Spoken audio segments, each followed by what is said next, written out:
it would be even better if all four of us was in the same room. So that's what I want to say. So Right. anybody else that want to jump in or say something, go right ahead. Well, look, let me just say this real quick, and then I'm gonna let y'all talk. But Kyle and I were talking when we talked Monday night about our experience in Laurinburg, North Carolina, where we all came together. And I know it's easy to accept, the online, because many of us don't want to go back into some of the stuff that we used to be a part of.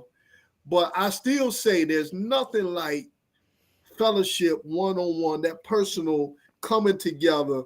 So we were talking about, Kyle and I were talking about when we all came together, man, and we met at Pastor Mike Porter's church. Yep. We were talking about, man, how we had the wine out and the beer, and we just came in and we just loved on one another. I mean, unconditional love, no judgment, just having fun.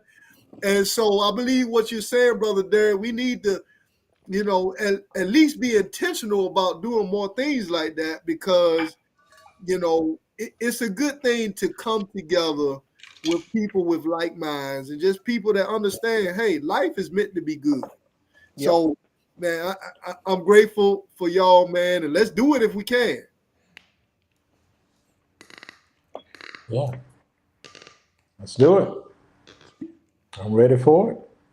Me too. So I want to kick this off by saying this is an interesting and eclectic bunch, and that all of us have a common denominator.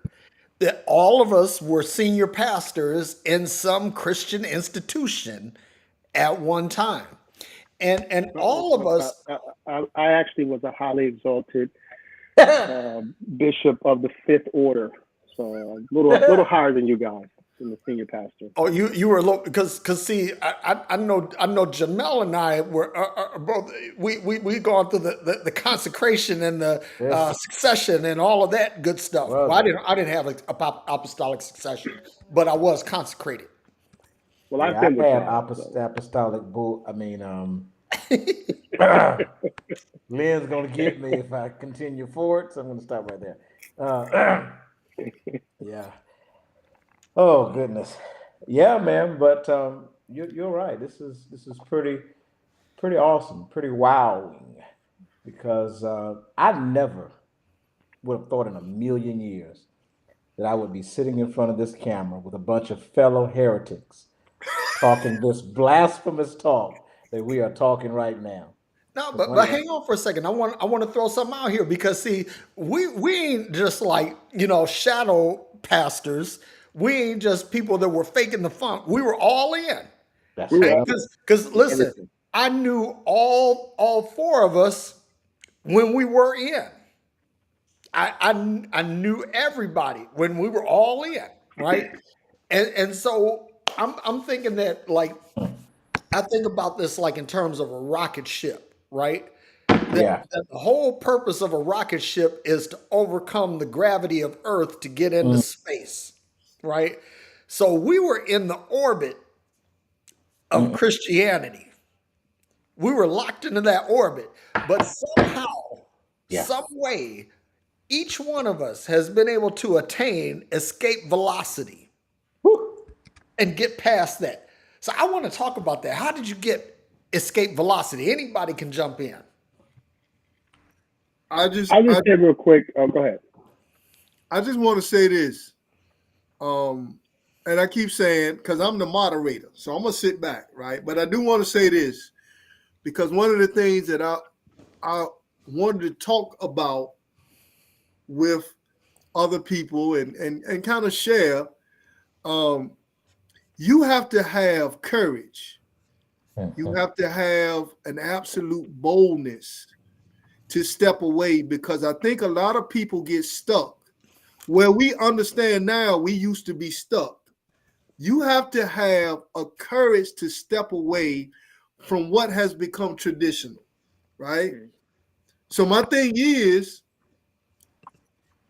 sometimes you got to have what I call now necessary conflict, right? I still do a little message on Sundays. and just trying to throw some stuff out to get people think, as Kyle says. But I think one of the issues that I had for a long time that I had to overcome to get where I am now, the freedom.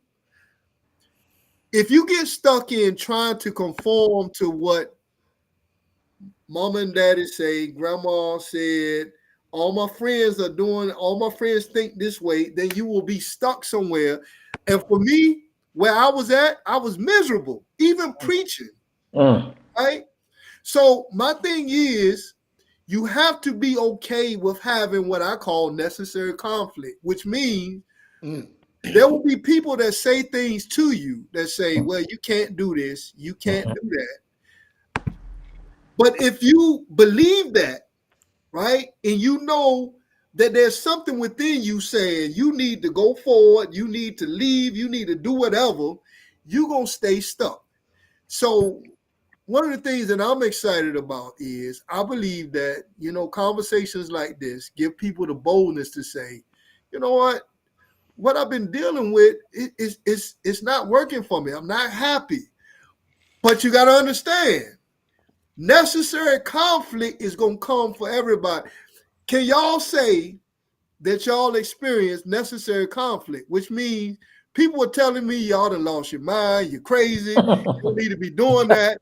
Am I the only one that experienced that, or did y'all experience it as well? Oh, you're definitely not the only one. Yeah, I experienced that early on, probably about 3 or 4 years ago. I experienced it quite heavily, and then I started cussing a lot and started cussing people out a lot, and for the most part, people started leaving me alone.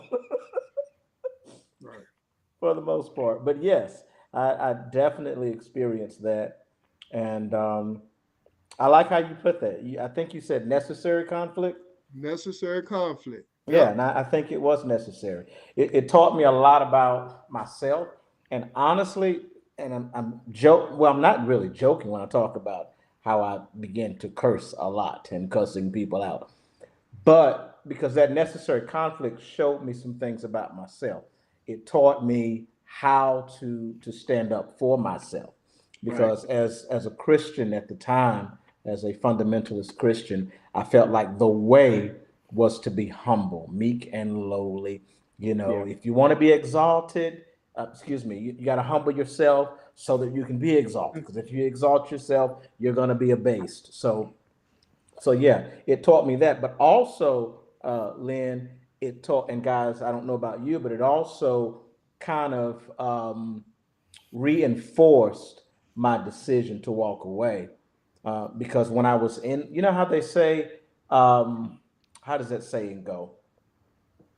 I can't remember exactly how it goes, but from the inside, it's hard to see things clearly. And somebody can think of the saying I'm trying to remember. I can't get it together, but from the outside, you can see things more clearer. So when I went through that necessary Right. conflict, as you call it, I didn't realize the amount of hate and gosh, let's just leave it at that. The amount of hate and darkness that was within that organized institution. I didn't see it clearly until I left, and it kind of reinforced my reason for leaving and helped me to never look back because I don't want to be a part of that. Yeah.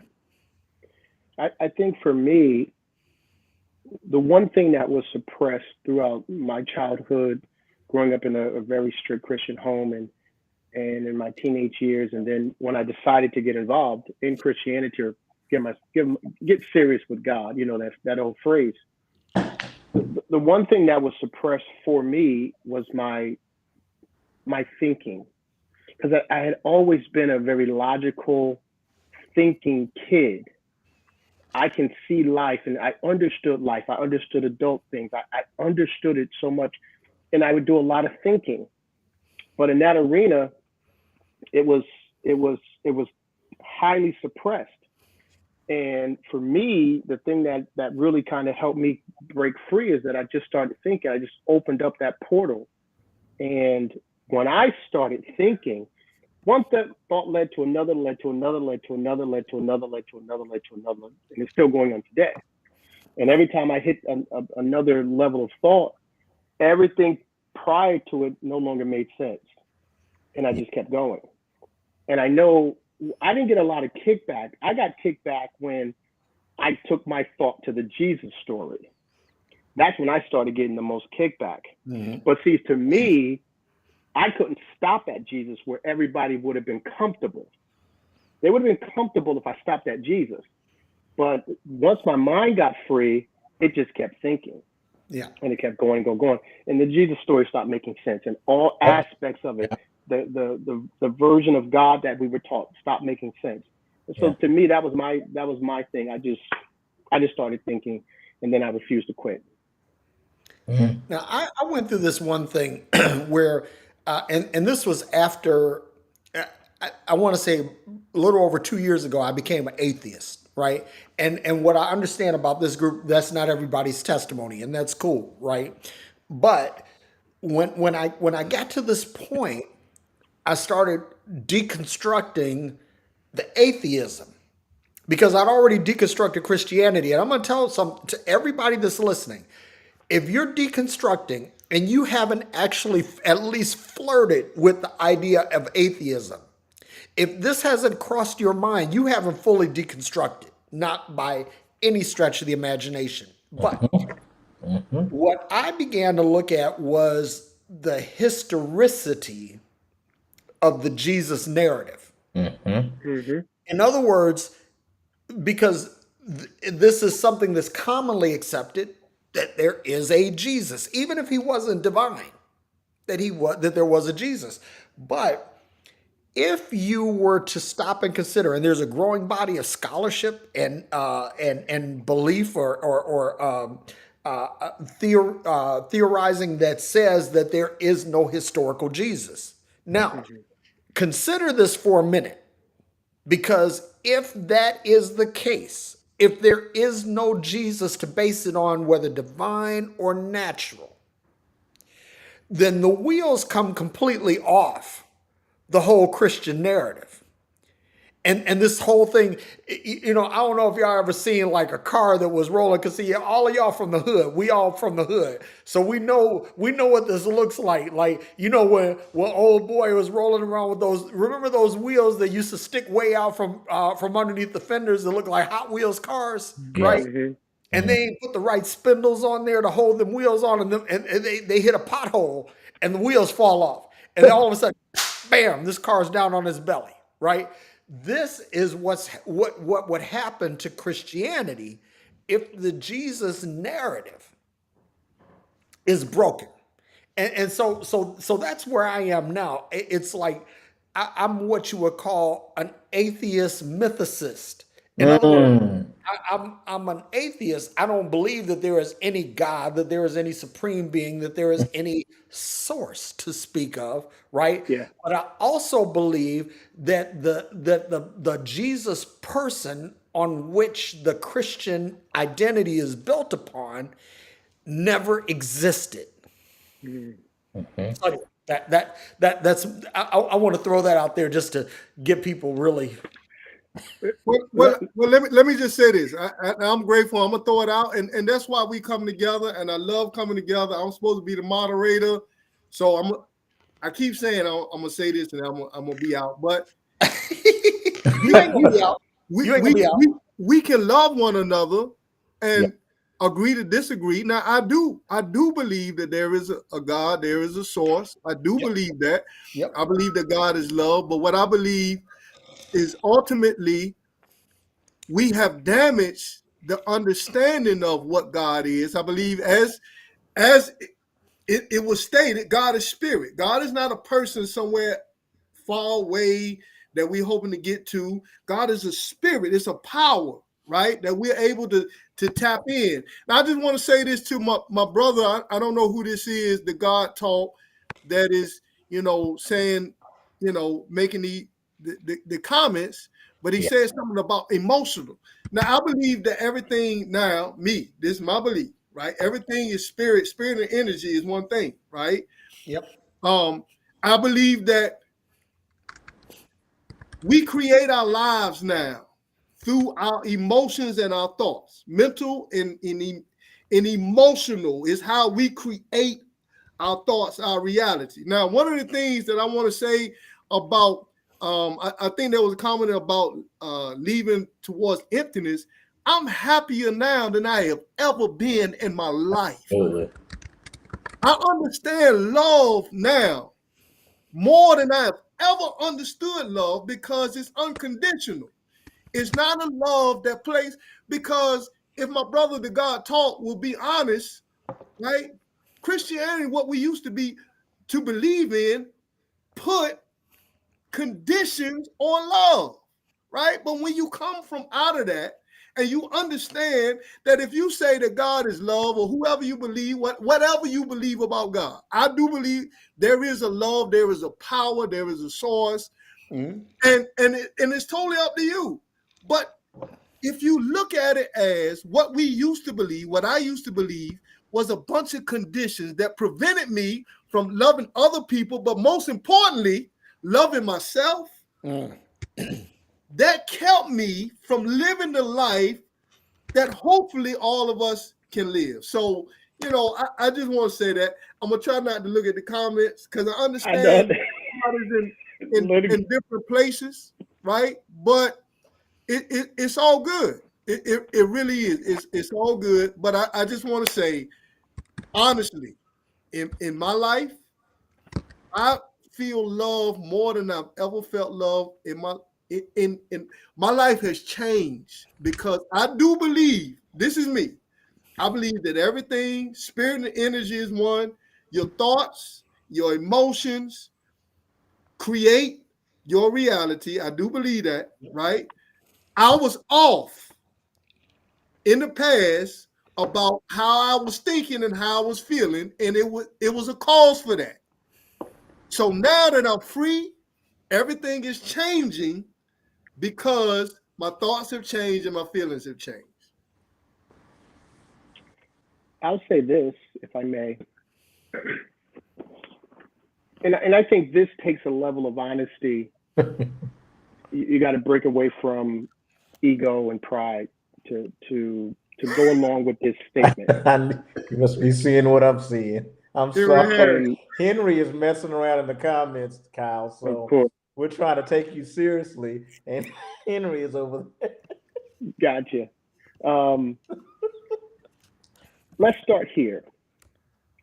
No God, whatever it is, if there's something out there called a God, no God has ever proven itself beyond question, beyond all uncertainty to humanity.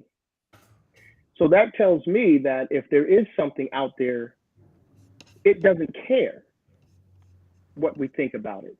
It's totally of non-care, because it has never done anything to prove itself to humanity beyond question. And somebody might say, well, there's creation, there's you, there's this. That's not beyond question, because there's many different avenues people can go to say, well, no, it's this, is that, is the other. There's never been anything from a God. And if a God is a God as we think, as we've labeled gods, then it has this power, it has this ability, it has this knowledge. And a God would have the knowledge of how to let every single individual know in their own particular way that this is who I am. A God would know how to do that if it cared to do that. So that tells me, since we don't have anything like that, that whatever that is, if there is something, it doesn't care if we know what it is or not in this realm. That's what I think. So that leads me to this. We're all just guessing. Absolutely. We take data, information, and our experience, and we make a reasonable conclusion. Now, and because I believe this, so this is what I believe, I'll probably stay here. And because I believe it this way, I don't get frustrated with people who don't believe what I believe. Because I know I'm just guessing. My pride and my ego is out the ball game on this. I'm just guessing because I don't know. You don't know. No one knows. No one can point to any proof beyond measure beyond doubt, beyond all uncertainty. No one can point to anything and say this is what it is. We don't have that. So at that point, that makes it all a guess. And what organized religions, man-made organized religions, and every religion, in my opinion, is all man-made. What organized man-made religions have done is they've created an image and an ideal of a God, and they sold it to a people. And whoever bit on that version said, yes, it's Allah. Yes, it's Jehovah. Yes, it's this. Yes, it's that. That's all that's happened. But if there is something out there that's not named Allah, that's not named Jehovah, that's not named love, that's not named energy or light or whatever it is, it says, you guys think whatever the hell you want to think. I don't give a fuck. I'm good. So let me down here trying to figure it out. let me throw this in here, right? Because you brought up something nobody really knows, right? And so really at the very best anybody has is a good theory, right? Now at the very least somebody has a hypothesis. And I want to bring this up because see, people don't really understand. They'll talk about, well, evolution is just a theory, right? Let me tell y'all something. For all y'all that's watching, there's no such thing as an empirical fact. You don't have the title deed to anything vaguely resembling an empirical fact. None of you do. Not science, not religion, not nothing. At the very best, anybody has is a theory. Now, here's the way it works. We start with a hypothesis. A hypothesis is an assumption. It is a guess. I think that this is. So now I'm going to take this hypothesis and I'm going to test it. I'm going to put pressure on this hypothesis to say whether or not this holds water or not. I'm going to smoke test it. I'm going to pressure test it. I'm going to see whether or not this actually holds up. Now, once I've determined that it holds up, that's not good enough because that just simply says that I've observed something and that's it. So now I have to take it and I have to give it to Lynn. I have to give it to Kyle. I have to give it to Jamel. I have to give it to people and say, okay, I need somebody to peer review what I've hypothesized and tested. Now it'll come back and Lynn will say, yep, that's good. Jamel will say, yep, that's good. And Kyle will say, whoa, Derrick, that's bullshit. Right? So I'm just picking on Kyle. Always me. But it's like it comes back and somebody challenges that, right?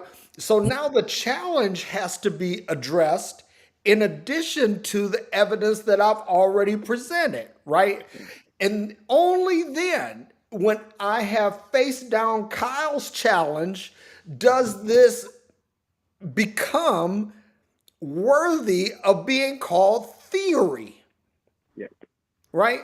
And what all of y'all you need to understand this, that theory has the same etymological root as theology. Yeah. Right? So a theory becomes a form of a god. Yeah. Interesting. Okay. Right? So what happens is to Kyle's point is that none of us really know. No, there is not a human being walking the earth right now that can say empirically this is or this isn't. Right. Exactly. Right? All we, at the very best, any of us has is a theory. Right? And that's something that we make a god at the moment. But here's the thing: this is the beautiful thing about the scientific method is that a theory only becomes a god for a specific time period until that theory is displaced by superior information. Exactly. And so the thing is that I can go back and I can say I have a hypothesis that says that Jesus never existed.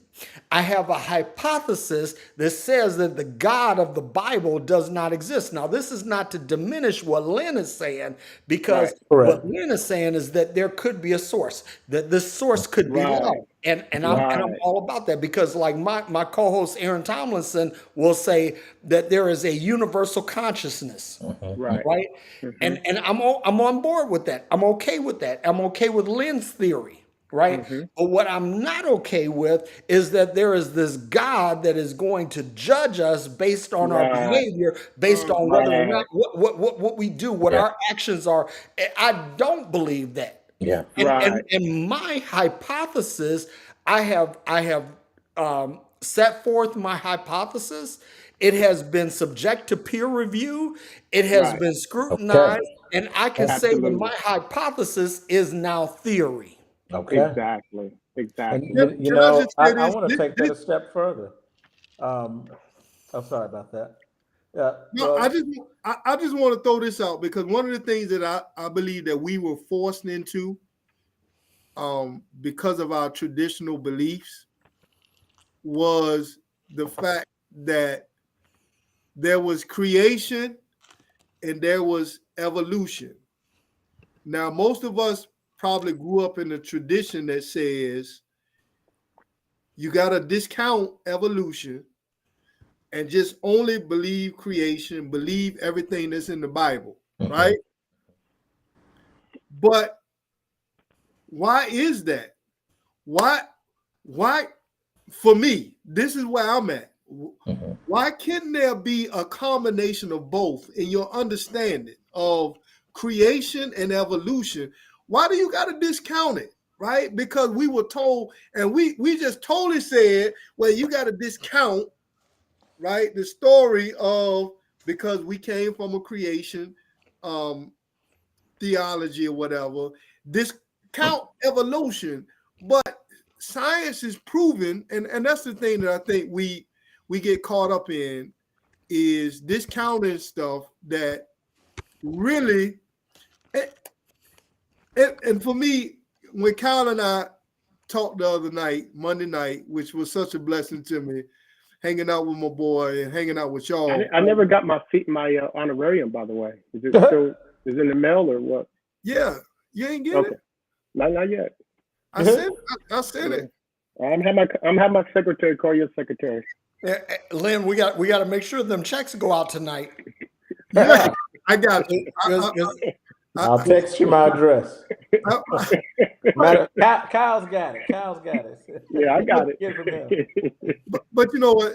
And my thing is, right now, I don't even get caught up in, I really believe that we could live a healthier, happier life if we don't get caught up in what happens in the past or what's going to happen in the future.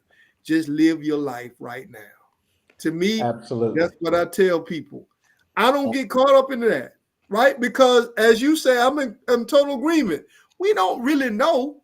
We can guess what's going to happen when we leave here, but ultimately, I believe, what are you doing right now? Is what you believe making you happy right now? That's it. the question, right? That's it. Is what you believe bringing you Is peace? it working for you? Huh? Is it working for you? That's my words right there, bro. Yeah. Is it working for you? Now, a couple of things that you said, well, a couple of things that have been said by everyone, but Lynn, you ended up talking about evolution and creation working together. And Chris kind of pointed this out before I got to it. There are several Christian scholars who do actually adopt and merge those two together. Matter of fact, I was reading the other day, I think it was even Charles, what was that man's name? Charles Spurgeon. Mm-hmm. He had a quote that I read just, I think, yesterday.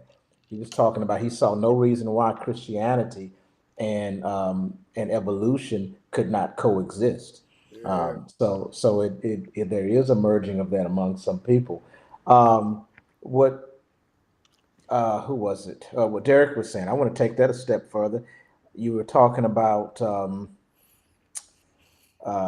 how did you? I don't remember how you had it, but I'm gonna take a step further. I wrote some little notes Rock on, somewhere. brother. Get it? Because I forget everything. But I forget everything. Hey, you But ain't allowed to forget, man. You ain't hit 50 yet. man, I'm on my way. The I'm looking expectation right is at that it. you're going to remember every goddamn thing. Say that again. I said the expectation is that you're going to remember every goddamn thing Is because that you right? ain't 50 yet. Okay. All right. Well, yeah, failed Right. that one. But listen, man. You were talking about the source. Believing that there could be a source and all that. And I kind of I can go with that. But one thing that I will say, you talked about flirting with atheism. I definitely flirted with that. Didn't quite lead me there, but It's at the end of the okay. day, I don't know where I'm going to end up because I'm constantly evolving, constantly, Right. and I mean Right. constantly. And let me say this about there being a God. I would even dare say this is my perspective, and again, this is not to go against anything that anyone else has said, but I cannot even accept, and it's just nonsensical to even think that there is a loving God that exists. And I Right. know, and again, Lynn, Bingo. this is not to, bash you saying God is love, Oh, but good. yeah, in any way to attack that theory either. But I don't see, in my awareness, I do not see any Right. loving God that exists Right. because if there is a God that is an actual deity, let's say it that way. If there's this actual deity that's supposedly watching over this world, Right. he don't give a damn about anything that's happening here. He Preach, Right. man. it refuses to interact. The thing that gets Right. me, so we can say, oh well, but no, no, no, God did this, and what about this? No, let's go to some more serious things. Right. If God is omniscient, Right. all-knowing, Mm-hmm. omnipresent, Mm-hmm. and what's the other one? Omniscient, omnipresent, Omnipotent. omnipotent. Omnipotent. Yeah, Omnipotent, Yeah. omnipotent. omniscient, Yeah, All omnipresent. power. all powerful. Okay, and what is it? David says, "The eyes of the Lord are in every place, beholding the evil and the good." But he's not doing anything about the evil. We're saying that he can see it. I cannot reason a little girl or any woman, and I'm going to use that purposely. I cannot visualize a woman being raped by a man while calling on Jesus for help. God, help me, Lord, help me. And then God just sits there and watch. Oh, I can see. I'll never leave you nor forsake you. I'm right there. No, the Right. only conclusion you can come to there is that God is into rape porn. Exactly. Voyeurism. What, Yep. what, what? Let me You just know say this. I'm that, and sorry. it's I'm and the it's that. moderator. Well, Go ahead. but Go ahead. before Go you ahead. cut in, let me just kind of conclude with this point and let the moderator come in. And when I say this, I'm speaking of that particular version or that particular concept of a Right. God. Right. Okay, that particular concept. Go ahead, moderator. Because The moderator has I felt spoken. the moderator. I What, felt his what, what, energy. what? This is just my. If there is no love that inspires love, why should I love you all? Why should we? Because all of us talk about how we should love everybody and how love should, you know, be the core of our being. So my Great thing question. is, if there is no inspiration of love, now I think for me, I think there is, by the way. I'm gonna just speak personally about me. This is me, right? The God that I had formed in my mind was nothing close to the truth, right? So now that I'm deconstructing, Yeah. I'm starting to understand that I had a problem understanding love. And when I said God is love, I had a problem understanding God, the source of love. So for me, the reason that, and I'm gonna tell you, some days it gets very difficult. Hear me now, right?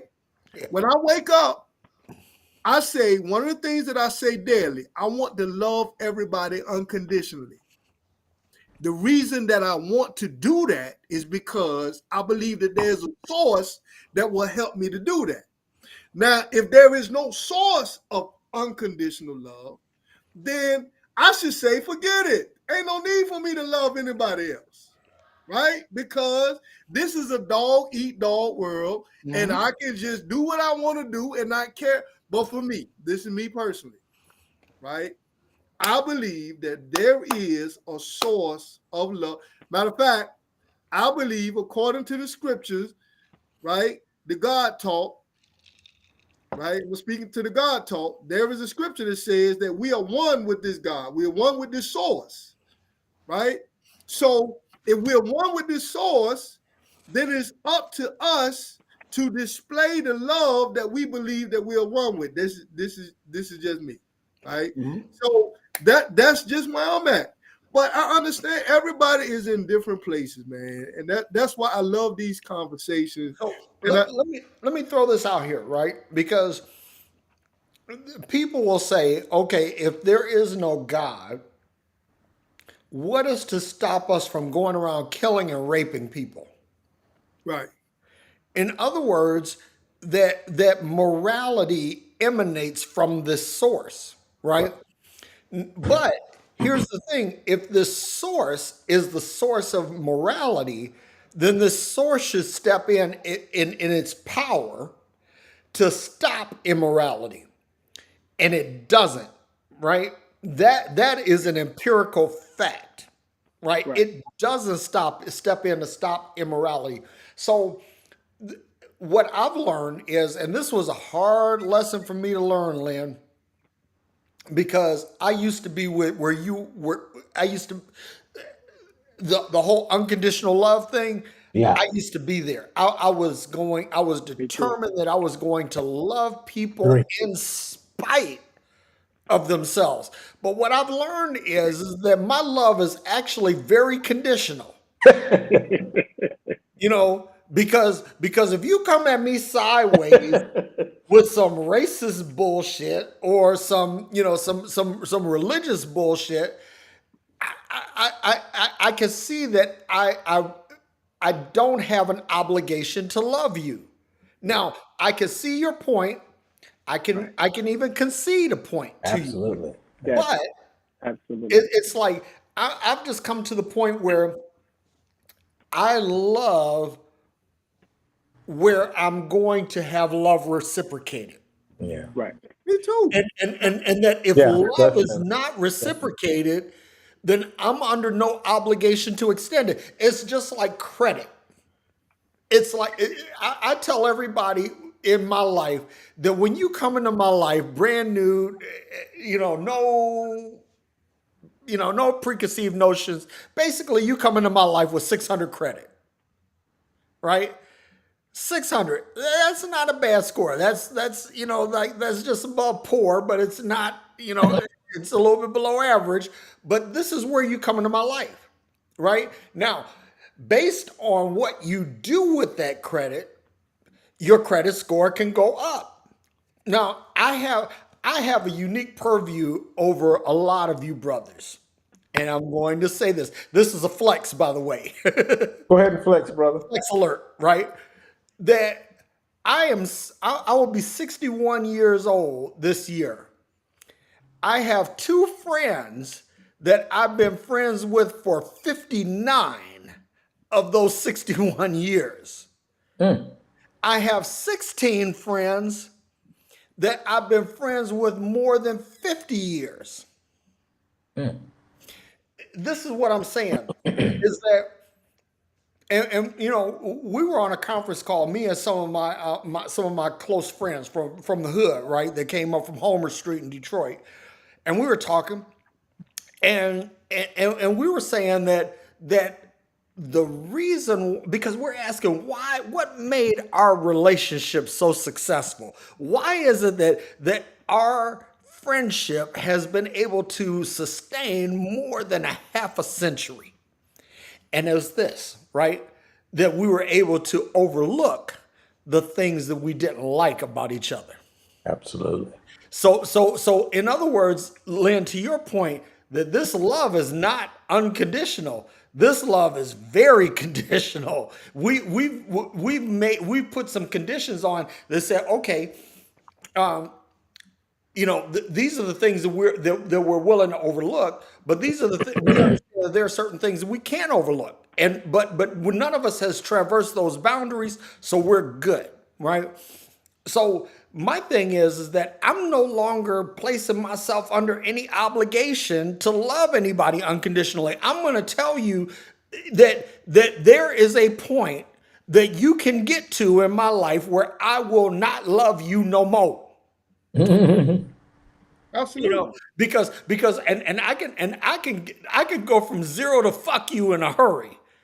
It's like look here, a Tesla plan can go 0 to 60 in 1.9 seconds. I can go 0 to fuck you faster than that. Hey, look, You bro. know, let me, if I can jump in real quick Go too. ahead, man. And yeah, I have two things. Number one, every time I ask someone this question who hits me with the God is love, so how do you know? Well, the Bible says it. Well, the Bible also says God is jealousy, God is hate, God is genocidal, God is misogynistic, God is racist, God is a lot of things, a lot of bad things. The Bible also says that.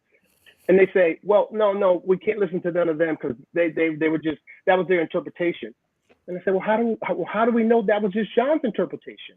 How do we land on John and then totally bypass everybody else? And so the question remains, how do we know God is love? Now, in a natural sense, I know Derrick loves me. Derrick's been here as a friend from day one. I know Lin loves me. Maybe Jamel knows I love him because I just sent him a hat. I don't know. I know you love me, brother. you know, and he said, "How much I owe you?" I said, "It's a gift." So Thank you, sir. my point is, the relationships we built one another, we can know that there's love in these relationships. We can point to things. As far as I can see, all we can point to is God is love is what's in this book, this one little verse. And if we take it a step further, we can say this. I can say this. Before God mentions anything about it loving us, we are commanded to love it.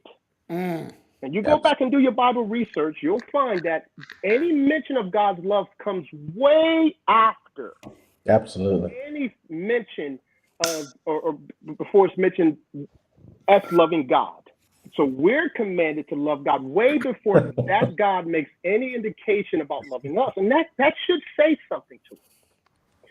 Number two, to Derrick's point, I used to think I have to unconditionally love everyone. And I asked myself the question, why did I think that? And I understand it was from that realm I came from. Yeah. And then I was at Home Depot one day and I saw some, in my area, I have a lot of day workers. So they'll come to Home Depot hoping to get picked up for a day job. And I realized I don't unconditionally love them. I don't know them. I don't unconditionally love them. But I won't do them any harm, meaning I won't back my truck up over one of them. I won't do any harm to one of them. I unconditionally love my mother. I unconditionally love my sisters. I unconditionally love my friends that I've chosen to unconditionally love. But I don't unconditionally love people I don't know. And I'm not going to put myself to that pressure of unconditionally loving people I don't know. So I'm not in the unconditional love to all camp either. I'm in the I unconditionally love people I know and love me. And I won't do harm to people I don't know and don't know me. That's where I am. Let me say something real quick because this is something Lynn will identify with because this, he and I both have spent extensive time in the Tidewater, Virginia area, right? And so it's this club called the Ponderosa, right? On me. And Pond D is a straight after hours joint, right? Now let me tell y'all how I used to roll in the Pond D. I used to y'all remember those old Capezio white Jazz Oxford shoes? Y'all old enough to Before my remember that. time. Before my time. No, Jamel, come on, man. You old enough to remember Capizios now. You might have been in sixth grade, but you know what I'm talking about. Okay. All right, so here's the deal. I used to wear my white Capizios into the Pondee. Now, Lynn, what would happen if I wore my white shoes into the Pondee? Come on now. And let's keep it real. We keep it real in 100. Tell me what would happen when I wore my shoes into that spot. You be talked about, kicked out, whatever. I mean, Or somebody step on them shoes. yeah, and then that's gonna cause a fight. That's where I'm going, right? Yeah. So here's the thing, right? There are things that I say and I do, and I know that when I say and do these things, that somebody is going to be butthurt about this. Absolutely. Now, here's the thing. I can either say, okay, I'm going to be love and light and I'm going to love them through this. Or I can say, bring it on, motherfucker. Right. Here we go. Buckle up, bitch. It's on, right? And that's the way I can be. So what I'm saying is that this whole thing about unconditional love, I just am not there anymore. And watch this, right? People say, well, unconditional love because Jesus is unconditional love, right? And I don't see that. Matter of fact, No. Aaron is on now. Aaron taught this really good lesson a couple of years ago about how Jesus is not unconditional love. That his love was very conditional. And so what I'm getting at is that, we talk about, okay, unconditional love. No, you know what? Listen, I love the people that I've been friends with 50 something years because we've been friends for 50 something years. I love Kyle and Lynn because we've been friends now for I think it's like close to 6 years that we've been friends, right? And so we've gone through a lot of different evolutions together. Aaron and I have been doing this phreology thing for 3 years, right? And then Jamel, you and I, we have a common denominator in our brother Rodney Chandler, right? That we, Yes. Yes. So we kind of come from. We're only a couple of branches of separation in terms of our consecration. Yes. Right. So all of this, we have common denominators. And so I love all of you guys because of the common denominators. Right. But it's not, and some of you I've developed relationships. I mean, well, not some of you, all of you, each one of you guys, I've developed relationships with you that say that in spite of. We have a lot of in spite of that we're able to come together in spite of, right? But that I don't extend that to everybody because again, like I said, some people start off with 600 credit with me. I mean, everybody starts off with 600 credit, but some people take that 600 and they work that down to 400 with the quickness, right? And then there are some people I know that are in my life. Like I'm going to pick on Kyle. Let me pick on Kyle and Aaron specifically because these two motherfuckers, these two guys have absolutely what is the perfect credit score? 50? 850.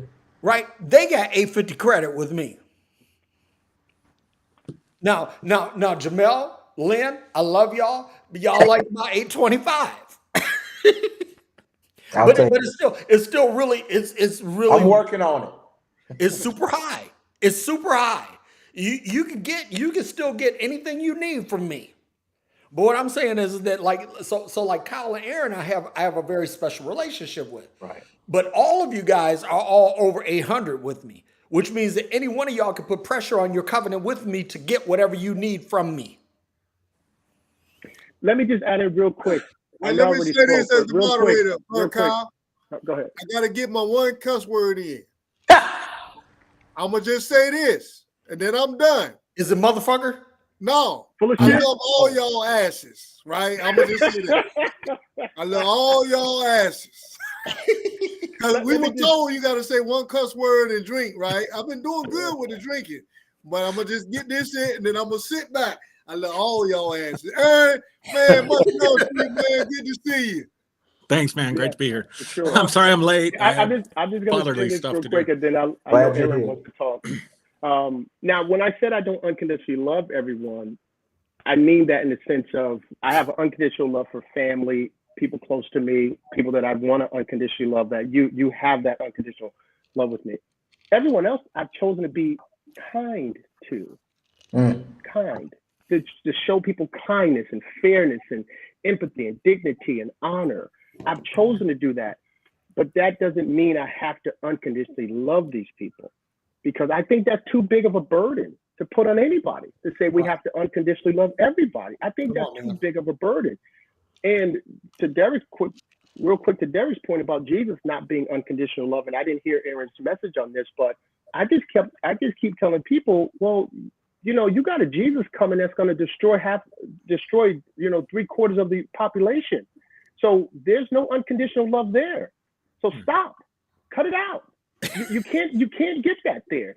And if you tell me again, Jesus is the perfect representation of God. Well, again, how do we address Revelation? He's not coming back to die this time. He's coming back to do the killing. Absolutely. Absolutely. And and really it was from the beginning, even God, okay, Yahweh, from the beginning. There was no unconditional love from the garden, okay? I'm going to put this poisonous tree in the middle of the garden, and if you eat it, I'm going to kill you. Well, he did say I'm going to kill your ass. You will surely die. Yeah. Aaron, Yeah. what you drinking You over don't do there? what, huh? I just got some wine, man. That's all I got. That's what I got, brother. Yeah. Go ahead, Bishop. Oh no, that's it. From the beginning. I don't think it's unconditional love is not even present in the scriptures. The whole basis of the fundamentalist Christian faith, anyway. And I know, Lynn, you're not a fundamentalist, but the whole basis of the fundamentalist Christian faith is not unconditional love, but it's that you love God, okay? But if you don't love God, then God gets to show you hate by punishing you for eternity. That is not unconditional love. And then it says unconditional love would be everybody goes to heaven. Everybody, it's I overlook it. Whatever you've done, I overlook that. It's okay. I still love you. Universalism. Come and hang out at my house for eternity. That's unconditional love. Inclusionism. You're crazy, man. So I'm at a place right now that I believe this is my belief. I look at everything now as spirit and energy. Basically, I believe that how our life goes is according to how we love ourselves and how we love others. Right now, you can take God out of the picture or whatever. Yeah. But that is how I live my life. Now, for me, the more I can love people, even the people that are unlovable, the better my life is going to be. That's how I believe. The better I can feel, right? Even on days when I have an excuse to not feel good, the better I can love somebody that I really shouldn't love. Now, let me say this. I'm at a place where I've come to, there's certain people that won't vibe with me and I won't vibe with them. I think that's what y'all were saying. I'm cool with that, right? Yeah.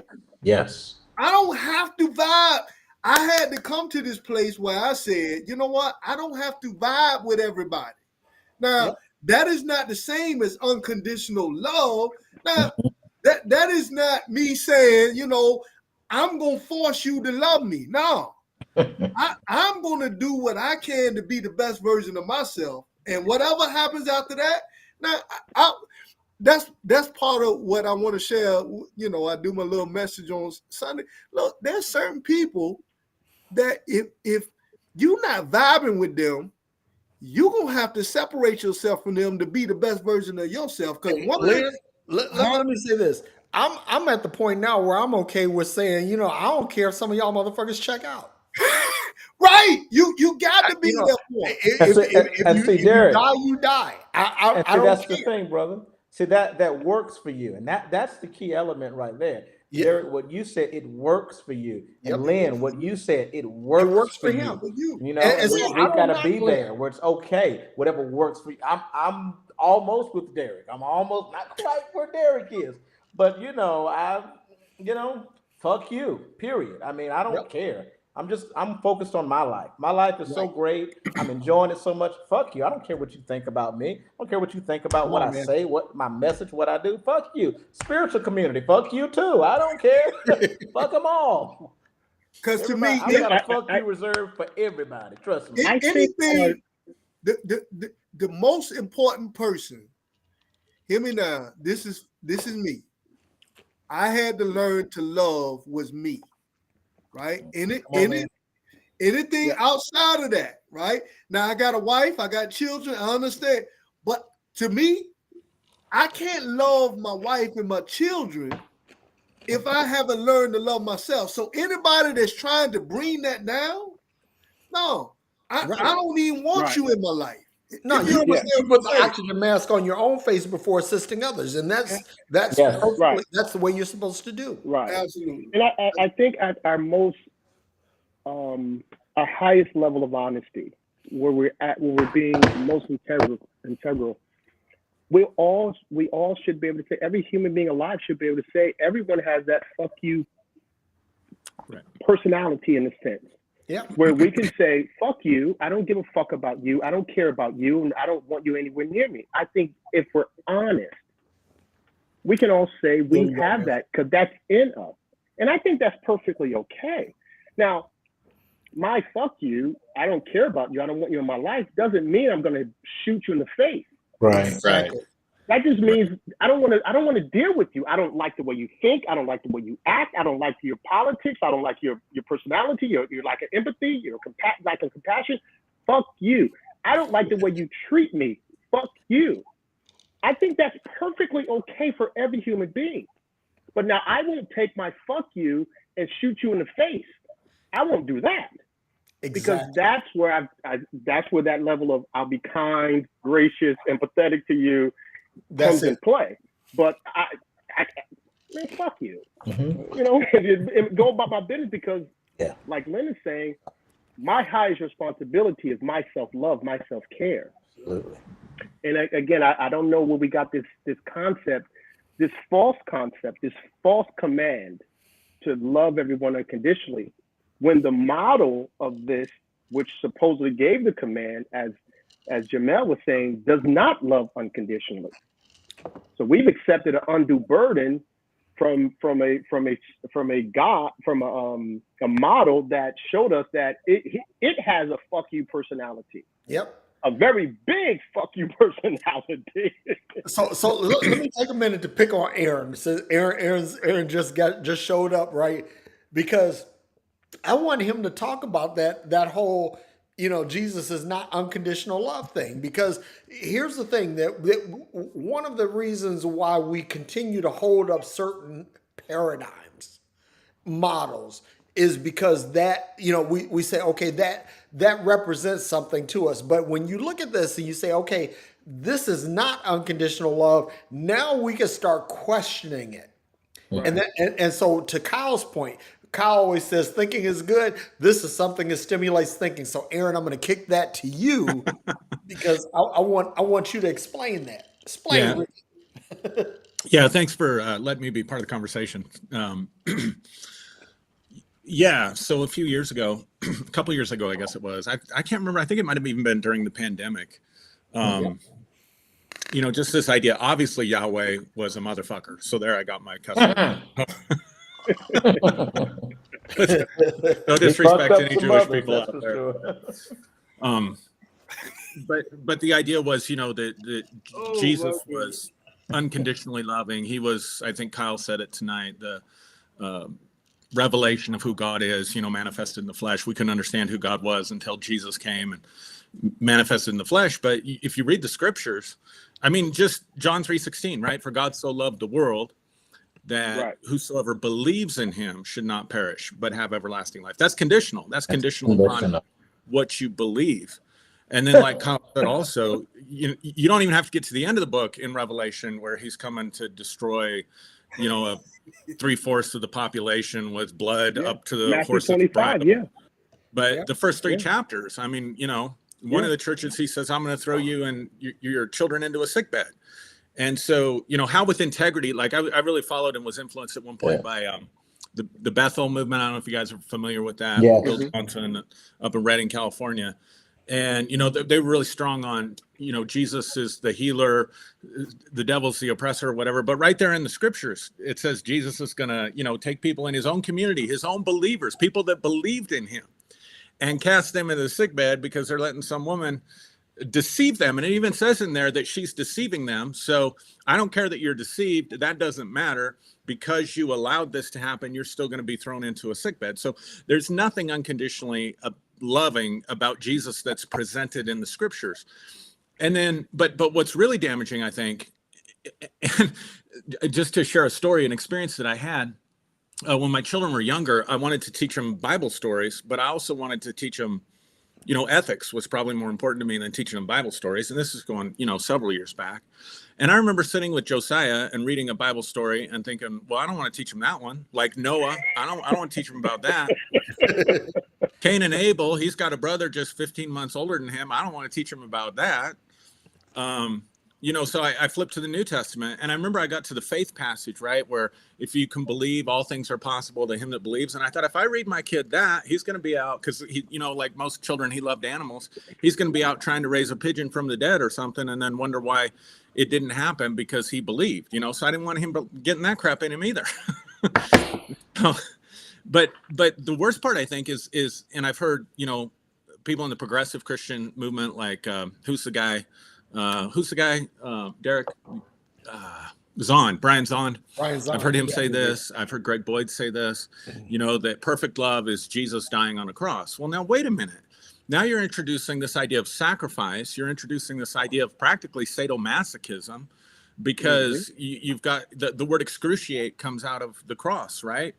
So why do we have to blend excruciating pain and violence into this symbolic image of love to teach people basically that you need to be self-sacrificing, that, totally contrary to everything that you gentlemen have been saying about loving yourself, you need to sacrifice all that. And so then that kind of becomes the core of the Christian message.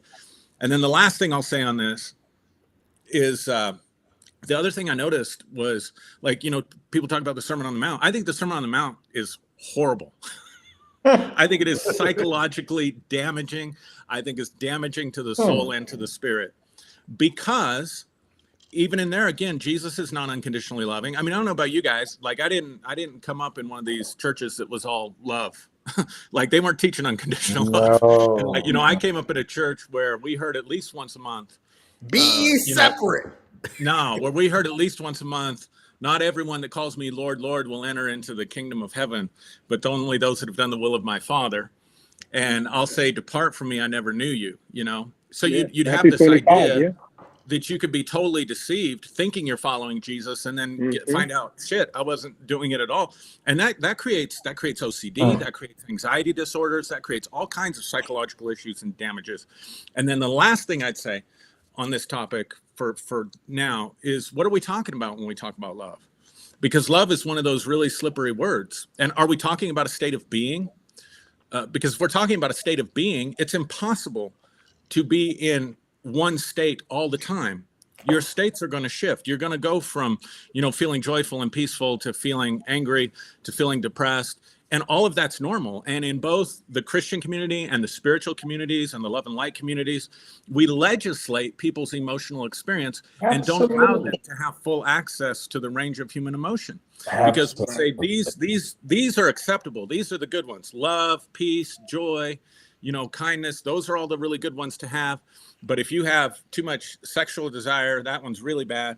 If you get angry, again, Sermon on the Mount, if you get angry at your brother without cause, you're in danger of hellfire. If you look at a woman to lust after her, that's a biological response. Right. You can't control that. Like that's biologically wired into you, but we have to legislate that. And then we have to legislate anger. We have to legislate the fuck you, so to speak. And we say that one's better than the other. And it just puts us at war with ourselves. And so again, the whole thing is completely psychologically unhealthy in my view. So there. I got my customer in. I'm drinking. If you're a man and you ain't thinking with a little head, sometimes something ain't wrong. Something ain't right with you. Absolutely. I'm just gonna put it out there. Absolutely. But you know, it's all about embracing the human experience. That's Absolutely. what it is for me. You know, Bingo. It is human to love. Okay, and we were talking earlier about the inspiration of love. Well, I believe, and we can call it source, we can call it energy, but it comes from within, and that's what we have to remember. You know, that inspiration, it comes from within us, whatever you choose to call it. Some people don't want to use this. What is it? A German? I think it came from a German term, actually. God, right? Was it German or is it? Yeah, I think it was a German word. So some people don't want to use that term, God. But whatever you call it, it comes from within. So it's all a part of the human experience. To love, but watch this, guys. To love is a part of the human experience. To hate is a part of the human experience. To lust is a part of the human experience. To want, now, here I go. Hope this doesn't flag your video, but to want to kill someone is a part of the human experience. And maybe not every human experience, but if you're angry enough, or if someone is coming at you in the right environment, the right circumstance, someone's attacking you, you want to defend yourself, that's a part of the human experience. So it's all about embracing the human experience for me. That's what it's all about. And Bishop, I just want to ask, like for me, everything that we deal with in life is a choice. Is that correct? I agree. Right? If I choose to hate somebody and do what you just said and kill somebody, right? I've also chosen to possibly spend my life in prison the rest of my life, whatever, right? So that's correct. That's the thing. Choices. And that's one of the things that I'm understanding about life now. And I made bad choices based on things that I used to believe. That's all I'm saying, right? I made some bad choices that went against where I'm trying to go in life. For me, I'm trying to live a happy life, an abundant life. I want to have I'm not even concerned no more about what's going to happen, because we all probably came from traditions where it was all about. I told my children recently, I said, look, what I used to believe, we were practicing dying. I don't want y'all to practice dying. I want y'all to practice living. Live your best life right now, right? So it ain't about what's going to happen when I die. It's about right now. Make the best choices for you right now that you can have your best experience. It don't matter what's going to happen when you die. It don't matter what's going to happen for you right now. So let me throw something out here, right? Because, and this is something that Colin and I have talked about, Aaron and I, we talked about this, is that since I ditched the whole Christian narrative, these are the things that have happened to me, right? I am making more money than I ever have. Same here, brother. I have more house than I ever have. I have more stuff, cars, investments, all of this. I have more than I've ever had. I have more peace than I've ever had. I have more joy than I've ever had. These are the things, since I actively ditch the Jesus narrative as a cornerstone of my life, my life has become measurably, quantifiably better.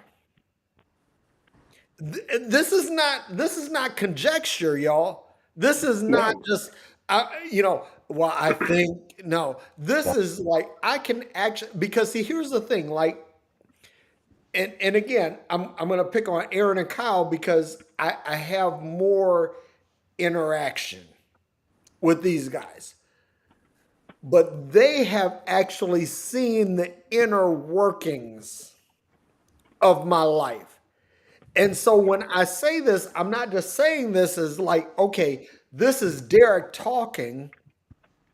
This is observation that Aaron can verify, that Kyle can verify. That these are things that, because here's the thing. Let me take this back 6 years, and I was diagnosed with heart failure. My ejection fraction of my heart was 22%, which that, if you understand anything about cardiology, you understand that 22% means pending imminent death, right? So Kyle was with me through that, right? And had I continued down the path of the Jesus narrative, you could actually say that possibly that might have killed me. But I was able to let that go, Wow. release that, and because that burden was lifted off me, my heart was able to recover. And so now, the last time I went back to the doctor and had my heart function observed and evaluated, my cardiac function, my ejection fraction is now close to 60%, which for those of you who are on the call, because Jamel is the youngest one of the bunch here, that my ejection fraction as a 61-year-old man is that of what Jamel may have. I don't know You about follow that. what I'm saying? But It's like that since I've ditched the Jesus narrative, my health is empirically better. wow. And that's the thing. Like, so people will say, okay, I want to go back to something, because people will say, well, if you don't have Jesus, if you don't have God, if you don't have the Bible, then we're just brute beasts, and we're going to go out and we're going to start killing and raping and all of this other stuff. No, listen, Right. I am better. I am a better, not just better physically, I am a better human now that I've ditched this than I've ever been. I want to add something in back to the hypothesis, theory, proof thing. We have proof that a God does not love us. We have proof of that, and it's all around us. And I want to hear. Jamel pointed on some of those things. I have a good friend of mine who, he and I came up together. We cut our teeth together in ministry. We did ministry together for years. He was my assistant pastor. Several years ago, back in had to be about 2005 or so, he went through an extremely tough season. And he was laying across his bed this night and just thinking about how hard everything was. He was losing his house. He was losing his car. He was losing everything around him. He had got, attacked with shingles. And I mean, just a whole host of, like, boom, boom, boom, boom, boom, boom, boom, boom, boom, one after another. And he's laying across his bed one night, and he's a deep thinker. And he said, God, I'm a better father than you. He has 2 children. And I'm sure what led him to this thought was he was probably thinking, if I saw my son Come on. going through what I'm going through, and I had the power to stop it, Come I on. would do it. Come on, man. Instantly. And my son would have to ask for it. And if my son said, no, Dad, don't do it, I'd do it anyway. Absolutely. Yep. Now, he didn't take that further. And when he told that to the church, I thought, whoa, brother, whoa, you're going too far. Because we were still conditioned. Yeah. Right. But if we look at the condition of Christians, and I'm an observer, I just saw a video today. Creflo Dollar said he just came out of a Job experience.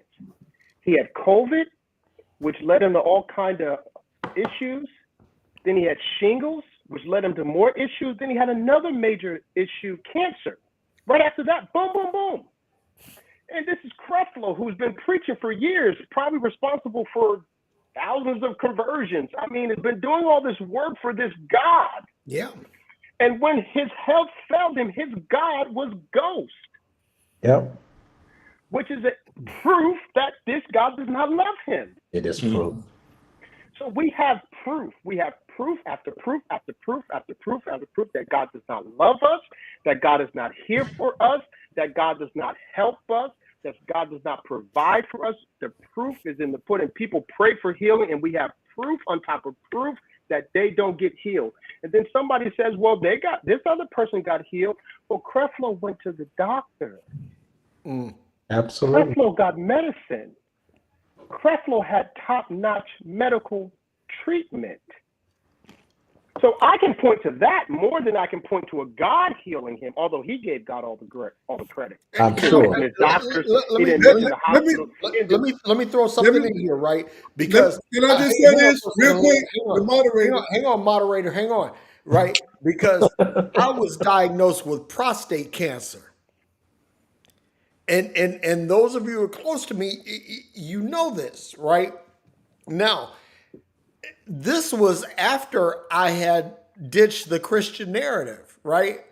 So here's the thing, right? For those of you who are saying, you know what, Derrick, you ditched your Christian narrative and God is going to punish you.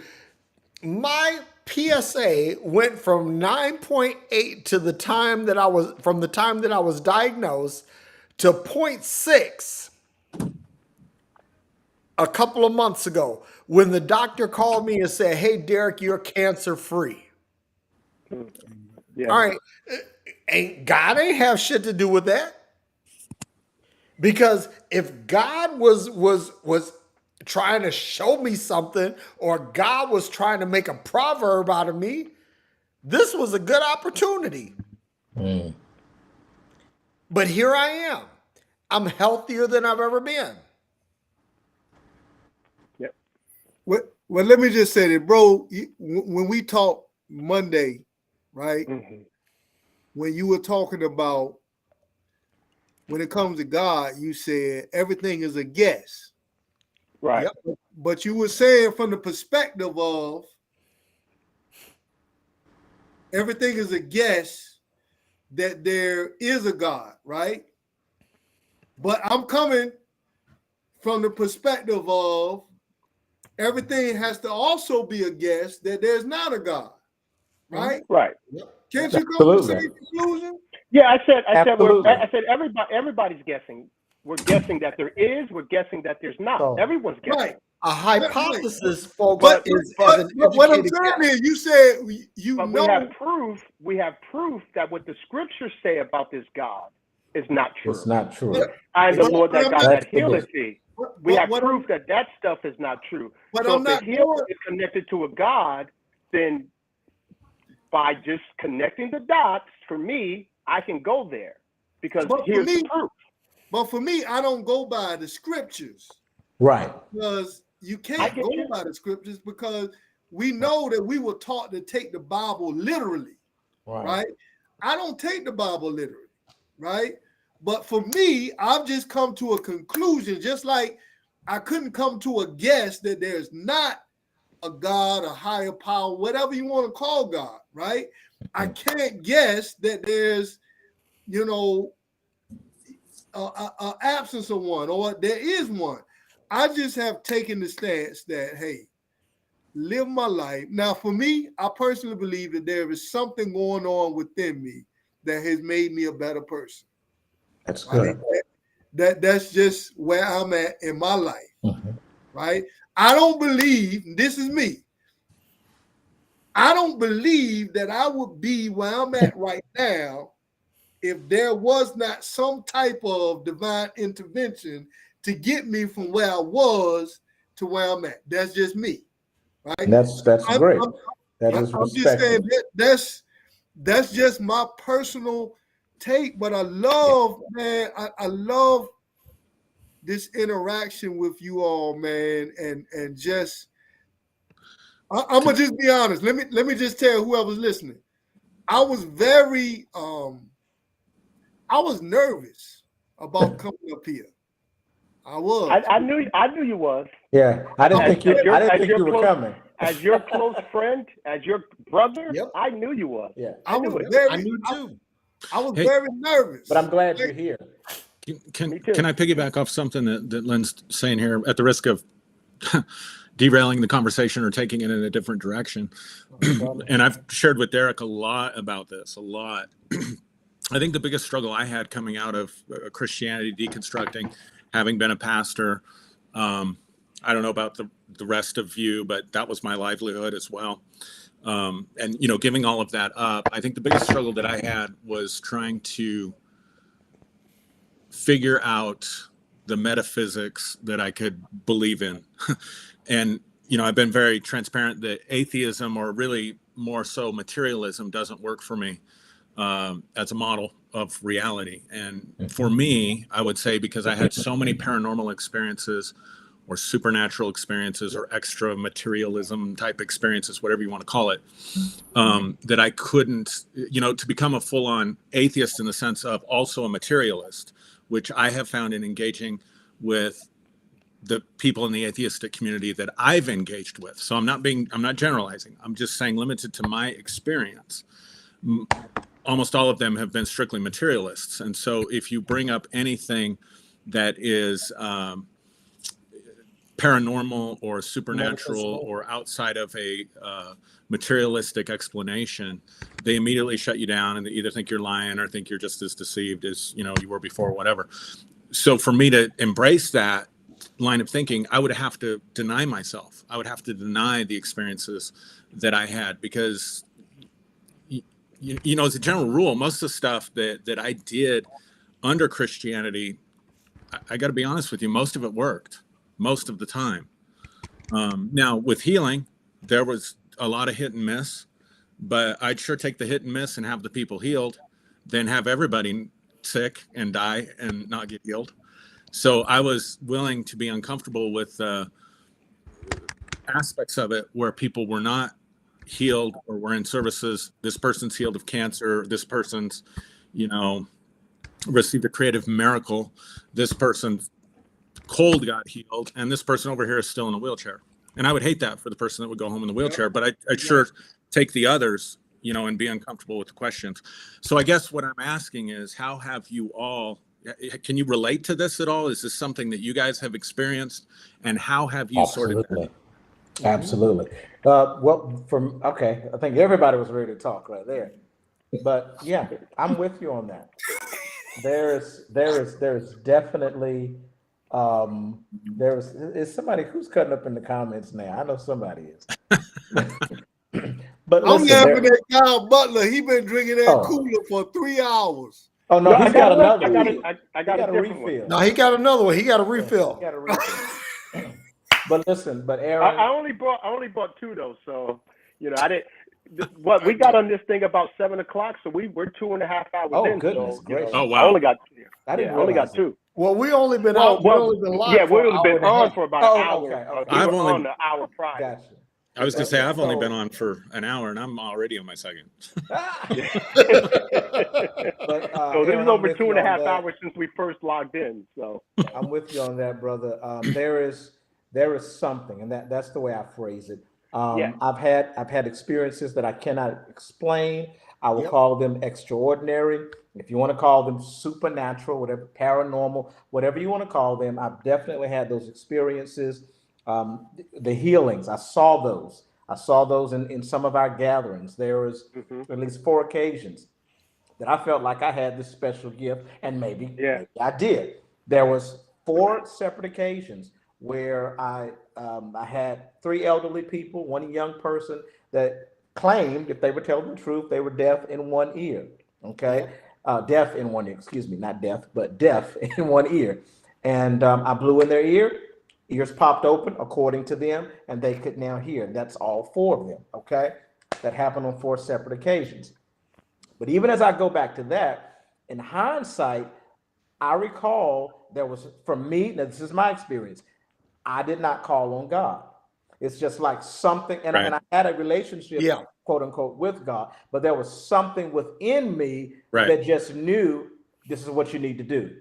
It was like a natural reaction, blow in their ear, it's just something, and it happened. But I have even with that and some other things, and I'll share one other thing, but some other things, I still see no reason to attribute it to a God. I know that it was something, and it's something I can't explain. Exactly. But I see absolutely no reason to say therefore God. Mm-hmm. Yeah. One thing that I want to share that was kind of paranormal, maybe you would say, is I came home one day. This is when I was still married. My wife was not there. Okay, I came in the house and I knew she was not there, but I heard her voice, and I was not in a state of trance, like we do at church. I was not in the worship. I was just coming home from work, walking into the house, with no consciousness of any God experience. I didn't work this up, is what I'm saying. I walked into the house from upstairs. I heard my wife talking, who was alive, okay? All right. I heard her upstairs. I heard what she said. I walked up there to find her. She was not there. I started hollering her name. She was not there. So there's things that have happened, but I have no reason to attribute them to a God. Can I ask this one question? This just one question, right? When you say that you can't attribute what you experience to a God. And not that I can't, but I just see no reason to. Well, no reason, right? Mm-hmm. But let me ask you this question. Is it the God that we have formulated in our minds according to religion? Or is it, because for me, I don't look at the God that I formulated according to religion, someone outside of me, right? That God is gone. Mm-hmm. But I believe that there is a spirit, there is an energy, there is a power that is, we said, in church, we used to say God is omnipotent, omniscient, and what was it? Omnipresent. Omnipresent. Right? A spirit, right? Now, when you said that you can't, that God, right? Is it that God, or for me? Well, I think that's a great question. Well, where I am right now, I don't see it as any God at all. I just don't. Not a God inside of me, not a God outside of me. Gotcha. My thing is I don't know what it is, and I'm okay with it. That's kind of what I am. I don't know, and I'm okay. But my experience, although some experiences we may say they're subjective, but my experience says that there was something that happened. Yeah. I just let me say this. Go ahead. When I say God, I don't believe in that. There's nothing that connects me to the word God.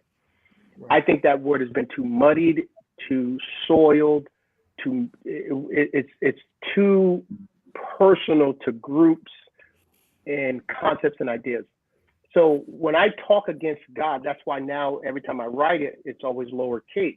Yep. When I refer to that, I don't believe in God. I don't believe in any religious God or any version of a God. That's what I'm talking about. I believe there's something. There's something. I don't know what it is. That's why I'm talking about the guesses. I believe there's something. I don't know what it is.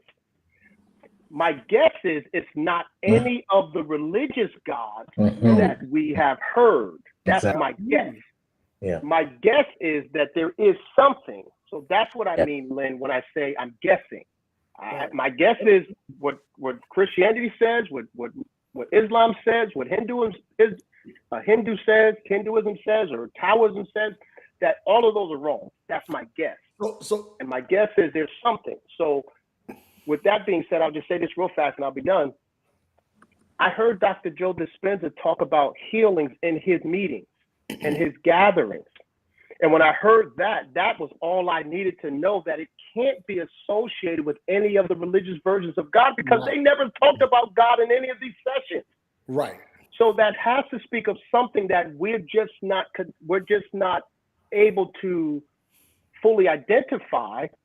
And that is what I was referring to earlier, is whatever that is, it has not made itself known to humanity in a way that we can say, oh, this is what it is with certainty. Yes. Good point, Kyle. So this is something that I've dealt with, right? Because I was in Nigeria, and we're in a revival, and this woman came and she said that she had been diagnosed with AIDS, right? And we laid hands on her, and the third night of the revival, she came back with a new doctor's report that said that she did not have AIDS, right? I've been in services where I've laid hands on people that said they had like stage 4 cancer, and they come back in the third night of the revival and they have no cancer, right? I've seen it. I've seen broken bones healed. I've seen deaf ears open. I've seen blind eyes open. I've seen deaf tongues being able to speak. I've seen it all. But I also have a son who is a type 1 diabetic. And he has actually spoken healing to himself. And the type 1 diabetes has not been rescinded. Yeah. So I'm like, okay, what is the disconnect? Where I'm preaching to people, I'm speaking to people, I'm laying hands on people, and Aaron and I have had this discussion because he and I both have had this experience where you have that guy in the back of the auditorium who is a paraplegic, who has lost the use of everything from the neck down because of a car accident or something like that, right? And you're laying hands on people and broken bones are being healed. You're laying hands on people and deaf ears are being opened, but you know that this guy is back here. But for whatever reason, that guy isn't being healed. Man, oh man. And so I've had a problem with that. So listen, I've had this conversation with God, right? You know, God, what the fuck, really? What the actual fuck, God? Come on, God, come on. I've had that conversation because I'm like, okay, if I can get somebody to hear that hasn't heard, I can get somebody to speak that hasn't spoken. I can get somebody that has cancer that the cancer is gone. But this guy that's in the back, he's in the motorized wheelchair, and he's got his whole entourage of people that they got his oxygen, they got his chair, they got all of this stuff, and this guy is back here waiting to be healed, and that healing doesn't happen, and so, you know, to all of you guys' points, I've seen the supernatural. Absolutely. I've seen people, you know, stuff that where like one time there's a guy, his name is Ian Gennari. I'm gonna pick on him. But one time Ian and his wife came and ministered at our church before they went off to Zimbabwe. And there was a guy, he was a retired New York City cop and a chaplain for the New York City Police Department, and he was limping going out. And Ian said to me, he nudged me. He said that guy one leg is shorter than the other. And I said, no, I said, I think it's his hip. But we both agreed that we're gonna intercept this guy on the way out. And we sat up and we prayed for him. And y'all listen, hear me. We watched this guy's leg extend several inches while we were praying for him. And the guy got up and walked like he said, I haven't walked like this in 40 years. This was legit. I mean, he was legitimately healed. And I'm like, okay, great. But why can't my baby who has been diagnosed with type 1 diabetes get healed? Help me to understand this. And so Kyle, Aaron, this is Ducey who I'm talking about because Yeah. both of you guys Yeah. have had interaction with him. Right. Yeah. Why isn't he has prayed, he has decreed, he has spoken over his life, and the same healing that I've seen happen with others hasn't happened with him. Why? With Yeah. a God that is no respecter of persons. Well, Come on, Jamel. Sorry, Jamal. I didn't mean to. No, I that's didn't mean to all. jump in. Go ahead. No, that was all. So I was probably way, way, way more on the charismatic fringe than the rest of you. No, you probably That's won't. embarrassing for me to say that, probably, and I'm just guessing. Maybe. But we, like, I want to float this question out too, because, and I appreciate what Derrick is saying. Like, I had to come to grips with the fact that the stuff that was happening in our meetings was happening in spite of what we were teaching people, not because of what we were teaching people. That's good. And so, why did the person with the hip, why did their leg grow out when Ducey, did all the things that we were taught to do, right? Believe, speak, Come on, man. all that stuff. So it's obvious there's not a direct cause and effect between what was taught and what happened. Come on. But I wonder, because this still like is a drive inside of me. It's like there was something. Yep. I don't know what it was, but it was happening consistently enough in my life and ministry that I want to find out more about that. And how can we tap into that? And how can we make that more readily available to people? And so, Kyle, when you were talking about Dr. Joe Dispenza, I've, seen several episodes where he talked about the healings. My wife's going to get to go. I don't get to go. I got to stay with kids, but she's going to go to his advanced seminar in Denver. And he'll have a miracle service in his advanced seminars. And he would talk about how he would prepare the people and prepare, for these miracle services. And it was exactly the principles that we would follow. We used to go into churches that like my job in the network of churches that I belonged to was to go into churches where they'd never seen anything and have a miracle service, and then teach and train people the best way we could with the paradigm that we had at the time to do some of those same things. And so I love that Joe Dispenza's tapping into this, but he's tapping into it through completely devoid of any kind of fundamentalist religious doctrine. So again, that shows there's no direct connection or correlation to religion and those things. So there's just something inside me that's like, man, I want to find more about this. You know what I'm saying? Right. I'm of that persuasion too.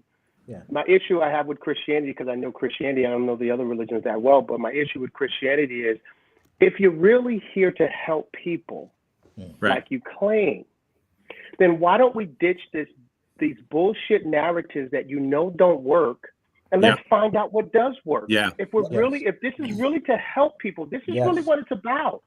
Then let's ditch the bullshit narratives and let's find out what really does help people so we can help people. Yes. That's my problem with Christianity. Specifically, it won't be honest. Right. It won't say, by your stripes, you're not healed. By his stripes, you're not healed. It won't say that. It won't say, if you call upon the elders of the sick, you shall recover. It won't say that. It won't say, if you call upon the name of the Lord, you shall be saved. It doesn't work. It won't say that. It'll keep driving these same old narratives that don't help people. Right. And that's my number one major issue with Christianity. Yeah. Why don't you want to really help people? You want to hold on to these narratives that have proven themselves time and time and time and time again not to work. And you won't venture out and find out what does work and bring that back in to help the hurting people that are flocking to your services. Yes. That's my issue. Right, I really think I'm on the Eric, verge of finding it out, to be honest with you. I think I'm on the verge of figuring it out. I dare to say I want to hear this. I dare to say it. I'm really beginning to believe, and I think this had a lot to do with, going to school a few years ago when I decided to study hypnotherapy and NLP and all of those things. I really think that it very well may simply be the body-brain connection. I'm really headed in that direction. I think it's simply the body-brain connection, which is why it works. Oh, man.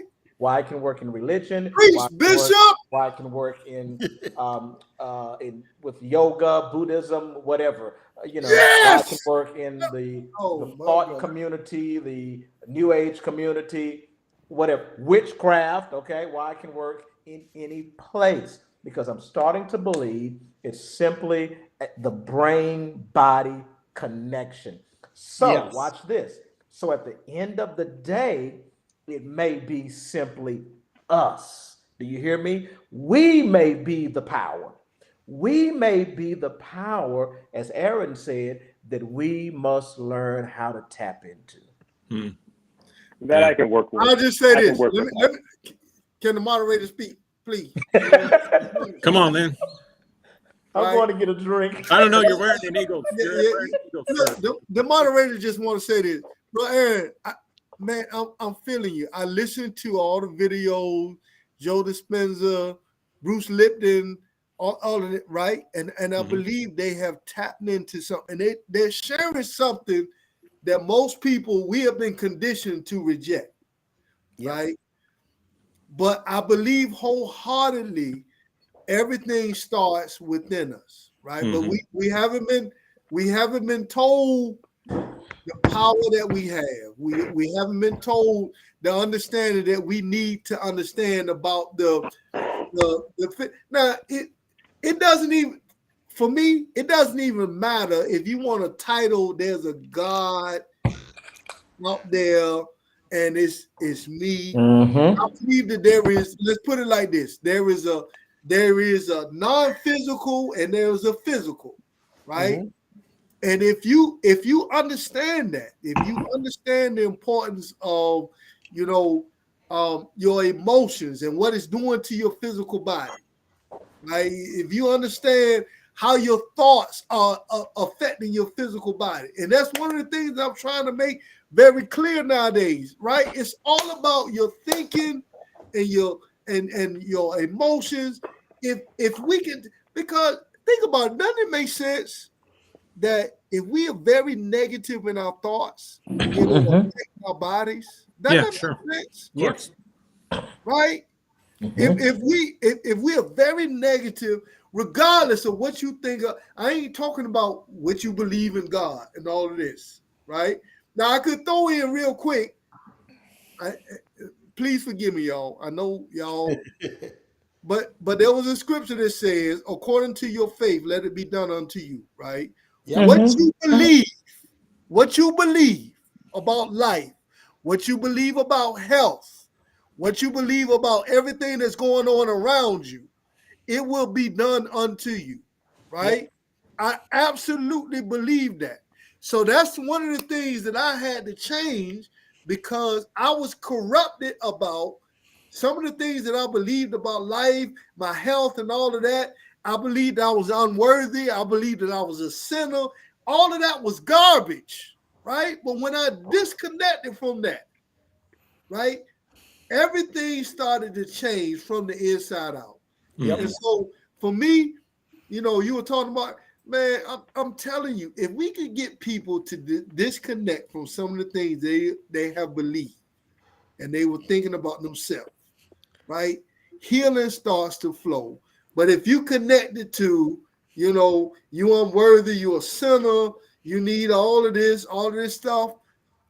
The body naturally responds to what you believe about yourself. Let me take this back to the beginning of the conversation, Lynn. You had talked about from when you're talking about from what's within versus what's external, right?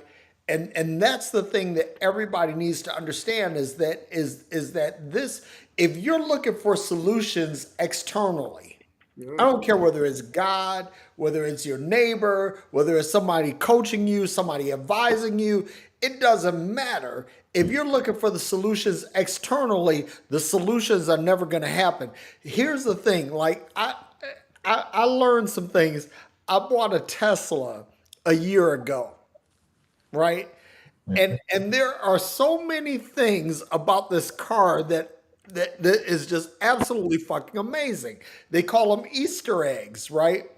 And so the more you learn about these Easter eggs, the more you learn about what the car can actually do, right? But all of these Easter eggs are programmed in the car from its inception, from its basic engineering to its manifestation on the assembly line. These things are programmed into the car. So watch this. And Aaron, and you and I, we've talked about this. You are equipped from the factory with every possible option. Yes. Everything that you need is already in you. All you have to do is you have to find that which is in you and extract that or manifest that so that you can express that in your life, right? So here's the thing. You know, we talked about Joe Dispenza and we've talked about other people like that. And this is the thing that I love about Dr. Joe is that Dr. Joe is always talking about how to express and manifest what is in you. Yes. You already have it. Yes. It isn't like you have to go on some long trek, some sojourn, or some, you don't have to go through all of that. All you have to do is look within and say, okay, and come to the realization that everything that I need is already in me, right? So now if I know this, right, like for example, I found something in my Tesla automobile, right? That there is a thing that you can go in and you can unlock this and it will basically overload the motor in the car and allow you to go 0 to 60 faster than you did than the car is designed to do. Wow. Or that that it projects publicly to do. So you can go in and there is a hidden strength inside the car, right? You have all kinds of hidden strengths inside you. All you have to do is, but again, if you're trying to figure it out externally, oh, God, tell me this, or oh, great guru, tell me this. If you do this, you will never find it because no one can tell you more about you than you. On you. Absolutely. Yeah. You know, Hey, I'll look, say this as I'm well to that extent. I'm not going to say I did this more than anyone on this panel tonight, but I know for myself how much confidence and for how long I placed in God and in Jesus. I know how I totally took every dream, every goal, every desire, every want, everything I had, because I grew up in a let Jesus do it, let God fix it, let. I grew up in that environment very heavily, and I took it all to heart. And I completely removed myself from everything in my life and turned it over to them exclusively. Mm. And I can tell you, when I took all of that back, I can compare the two. When I gave it all to them, my life was living hell. When I took it back totally to myself, my life now is becoming like heaven. Now, that's my personal experience. And I can't be convinced otherwise that it's all about me. Yes. Because whenever those few moments in what I'm doing now, whenever I've turned to me, my life got drastically better. Boom. Whenever I let the guilt and the shame and combination of I'm supposed to be trusting them and depending upon them and waiting on them, my life got worse every single time. And that's my personal experience. So I don't have anything for that anymore. And I will never give any of that anything ever again. Because for me, the proof is in the pudding. No one has done this for me better than when I did it for myself. Absolutely. That's my story. That's good. Well, can I say this? The moderator about to go. I got to go downstairs, man. But I want to say this, man. I love y'all. I really do. Love you too, brother. Thanks, Lin. I will say this. I was, as we talked earlier, I said it. I was a little intimidated about coming up here, but I shouldn't have, because I know y'all would have accepted me like I am. We might not have the same views, and none of us do. I love. Yeah, I don't think any of us do on this. I love. Hey, bro, Aaron, you know what, I said that recently, right? One of the things that we get caught up in is beliefs. Mm-hmm. And I said somebody can go to the same church, have the same preacher, but ultimately, if we really understood everybody's views, everybody would be different. But that's okay. Yeah. Hey, that is really okay. But I would just say, man, I do. I love all of y'all. And I really do, man. Y'all really, I feel invigorated, right? Because I'm grateful that where I'm at right now, right? It doesn't matter if people around me may believe differently. It doesn't matter. My life is working for me. And shouldn't that be what everybody strives to be at, right? Right. Yep. Hey, Lin, before you leave, and I know you said that you thought, you believe we all accepted you, but I just want you to know, I told you this last week. You're number 6 in my favorite list right here. 6. and Derrick is number 7, and that's only because I had your number before Derrick. Well, that's only because I had Derrick's number. I had Lin's number before I had Derrick's number. Lin, you're number 6, and you're coming out tonight. You're coming out. So Derrick is going to move into the 6. Say a more harmful word. I'm gonna say forget you. You know what I'm saying? Derrick, the ghetto in me about to come out, right? Because Derrick had already told me that I ain't. Everybody else 85 and I'm 80, right? Like I gotta go to Credit Karma to be, you know what I'm saying? Fuck y'all. You know what I'm saying? That's what I'm gonna say to y'all. Hey, but hold on, Lin. Did you say fuck y'all? You over 800. I know you didn't say fuck y'all. You over 800. It's like it ain't many people in my life that are over 800. Well, I'm gonna be cool, right? I'm type of way, right? He said I'm number 6. Right, Derrick say I'm 825. Right. No wonder you didn't want it. No wonder you didn't want to come on with you over 825 in my life. Hey, Jamel, you over 825 in my life. I'll take it. Like I said, I'll be honest, man, Kyle and Aaron, I have more interaction with these guys. Right? These guys are 850. Whatever perfect credit is. What I got to do? Credit Karma. What I got to do? What? Huh? Lin, hey, Lin, you got to cuss more. I got. You got to cuss more. I just need to hear you say "fuck" one time. My wife is up here, right? No, you better not say that. Or hear you say "motherfucker" one time. Come here. Wait till she go downstairs. My wife mad at. Oh, see y'all that got me in trouble, man. Lin, I can understand why you were afraid to come on now. Look, I get it. I totally get it. Man, you gotta help me, man. These boys have took me to another level. Well, now we got these you in crazy trouble. guys. You can really say fuck y'all. Come on, say it. Now I'm in trouble. Well, yeah. I mean, Well, now you can really tell us. Come on, say fuck y'all. Fuck y'all. Fuck it. Hey, Lin.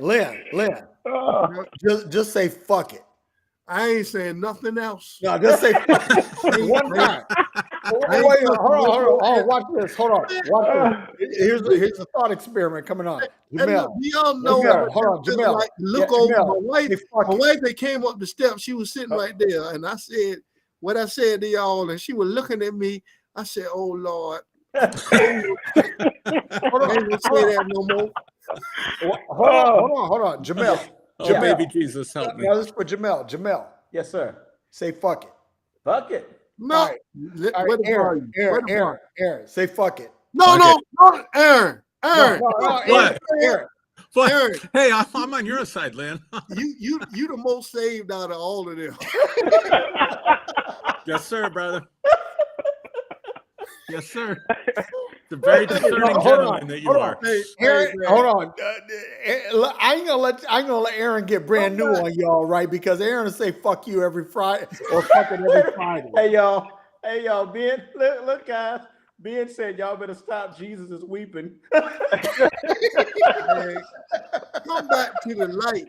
Aaron, go to the light. Go to the light, Aaron. Go to the light. This. Hold on. I'm gonna settle this once and for all, right? Kyle. No, don't do that. No, Kyle. Say, Kyle. Hold on, no, Lynn. Stop. Just stop, Lynn. Kyle. Say fuck it. Fuck it. There you go. All right. I'm done. My work here is done. Not only did my wife come up here, she brought my kids up here, and they looking at me. See, that's what I'm talking about, man. Y'all are Corrupt. Clouds without water. Right? Corruptive. Clouds without water. Thank you, Reprobates. Backslid. Pigs that got clean and went back to the swine. Apostasy. So y'all see the look I just got? I better get comfortable up here in my man cave tonight. I'm going okay. Messing with y'all, right? and we supposed to be. Tell Tanya I love her. We love her. We're sorry. Tell her we're sorry. Yeah, and, we love. Listen, we love Tanya. Tanya's solid gold. She's the rock. She's the real deal. So if our evil spirits, let me get on this home and tell her count that on me when I come visit. Look, y'all can say whatever y'all got to say the rest of the evening. I'm gone. The moderator's gone. Moderator's gone. So whatever happens now, that's on y'all. The moderator ain't got nothing to do with that, right? So how do you delete? How you get out of this thing right here? There ain't no getting out, man. You in. You. It's like hell. Yeah, it's like hell. Yeah, it's like hell. Eternal? Is eternal? Hotel California, man. Eternal punishment. Wait, Aaron, did you say Hotel California? Yeah. Yeah, check out anytime you want, but you can never leave. I'm gonna find my way out of this broadcast. But no, seriously, thank y'all. You can check out anytime you like, but you can never leave. Yeah, look, y'all always my family for real, and I do. I love these conversations. I love y'all. Love you, man. Please know, Aaron. I hope we can interact a little more, man. I've had. Me too. I've seen little videos that you've done, man. But I love people that make me, as Kyle says, his whole thing is thinking. I love people to make me think. And I know that's what you do. So I'm out of here. Oh, I see it right there. Leave. so let me say this: that all of y'all got my telephone number. All of y'all know how to reach me, right? So I think I got almost everybody's. Unless Aaron has changed his number, I've got your number. Yeah, I've got your number. I haven't changed it. I Yep. think I've got your number, Cal. I'm not Yeah, sure. yeah, you do. Yeah. Yeah. Good stuff. Yep. All right, love you Thanks guys. for letting me come aboard, gentlemen. Thanks for being here. So, Thanks for being here, bro. are we doing this again? Or what's going on here? Now I think that this needs to be a semi-regular thing. I agree. I'd be game. Well, I can only be honest for me and true to myself. I can't really commit to anything solidly, but I'll jump on occasionally. You know what, Kyle? I ain't gonna let you off the hook like that because you always talk about I can only be on occasionally. No, I'm gonna pin you down to something that you could do regularly. I'm gonna get you. I'm gonna get you. We need him. Pin him Just down. keep in mind, Kyle. We're talking semi-regularly because I'm like you. I've got I'm stretched pretty thin. I know we all are, but it'd be fun to do something on a consistent basis. Yeah, just every so often. Here's the thing: if we somebody pick a subject, right, and say, hey, let's get together and talk about this. Let's get together and do something on this, and then we could be because today we're kind of we're kind of all over the place, right? But if we could pick up a subject and say, okay, this is something we're going to focus on, and maybe once a month, twice a month. Yeah. I can do something like that. Yeah, I can do something like that. See, I knew I could get you, Kyle. There you go. I knew I could get you. Listen, I love the interaction. It's just that I'm still traumatized by anything that comes across as being ritualistic. That you kind of got to do this. I understand that, Kyle. So I get that. my what do you call it? My barrier is up for anything that looks like. I don't even meditate like that. I don't do anything that comes across ritualistic or this is what you got to do or any type of consistency in order to be something. Because I can't even tell you. I got horror stories. Of coming home every day, going straight to my room for an hour, falling on my knees. So I can appreciate that. Still not healed over that stuff yet. So yeah, I get that. Ben said, "Y'all got to stop Jesus weeping." But here's the thing: like our man who was coming at us early, right? God is watching, or whatever his name is. Yeah. I put the link in. He could have joined in, and he didn't. I guess he said, hey, he had enough. But here, yeah, I think people like that. You saw his profile picture. It's a picture of what he believed Jesus probably looks like, and you get a sense right away. People like that, their emotions are still very highly attached to Jesus. And so they can't hear anything outside of what their emotions are telling them. And all of us were probably there too at one point. Yep. But what I discovered is once I lost the emotional attachment, then now I can only work in a realm of logic and reason. Yep. Absolutely. Well, our moderator is gone, so I'm going to take over as the moderator and say, listen, boom, we're done. Peace out. Very good. Thank you all for attending our TED Talk. Because that's Aaron's tagline in phreology. Oh, is that right? Okay. But thank you for attending our TED Talk. And I can say for all of this on the panel, we love you. And thank you for showing up. We appreciate you. Thank you. All right. Love you Peace, guys. brothers. All right. We're done.